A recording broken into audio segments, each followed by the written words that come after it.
Hi everyone! For this Advent devotional, I'll be sharing a children's book that aligns with the word enough. So this book is called I Can't, Said Annie Ant by Anna Marie DeBonis and illustrated by Sophia Carlos. Annie Ant was very excited and a little bit nervous. She was finally big enough to go out to gather food with the other ants in her colony. This was the first time she had left the anthill where she lived, so this was a very important day for Annie Ant. When it was her time to leave, she turned to her father with tears in her eyes. "I can't," said Annie Ant. "What do you mean?" asked her father. "I won't know where to go," she worried.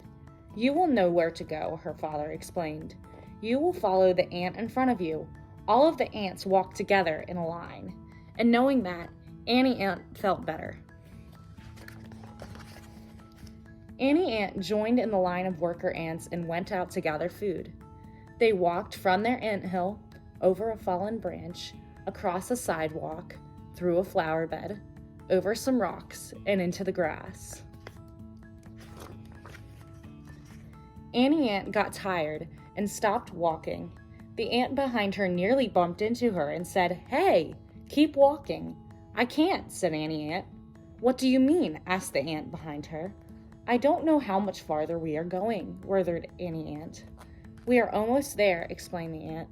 "There is a picnic table past that tree. That is where we will find food and take home." And knowing that, Annie Ant felt better. The ants walked past the tree and climbed into a line to the top of the picnic table. They discovered all kinds of wonderful food. They found crumbs of bread, little bits of cheese, big pieces of pretzel, and scattered raisins. "Oh my," exclaimed the ants in front of Annie. "We will have so much wonderful food to bring back to our anthill. Time to start gathering." As the ants began lifting their crumbs onto their backs to carry home, Annie Ant picked up a large raisin and panicked. "I can't," said Annie Ant. "What do you mean?" asked the ant in front of her. "I've never carried something this big before," worried Annie Ant. "You are very strong," explained the ant. "An ant can carry heavy things, even a crumb 20 times heavier than its body." And knowing that, Annie felt better.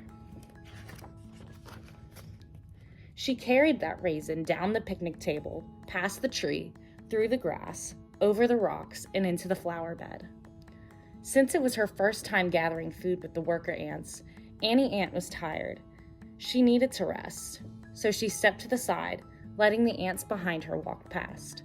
Annie Ant rested until she saw the last ant in the line walk by her. "Come back home when you're ready," the last ant in the line called to her. "I can't," said Annie Ant as she jumped up from her rest. "What do you mean?" asked the last ant in line. "Without someone to follow, I will get lost," worried Annie Ant. "You won't get lost," explained the ant. "Ants leave a trail of smell where we walk.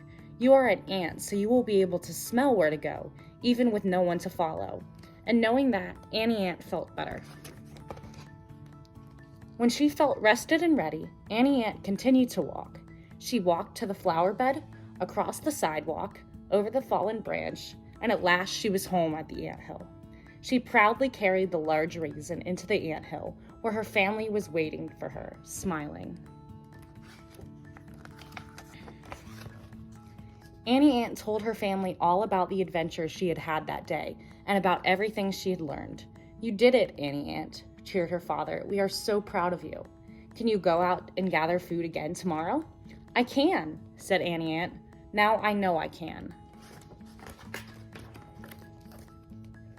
And that is the end of the story.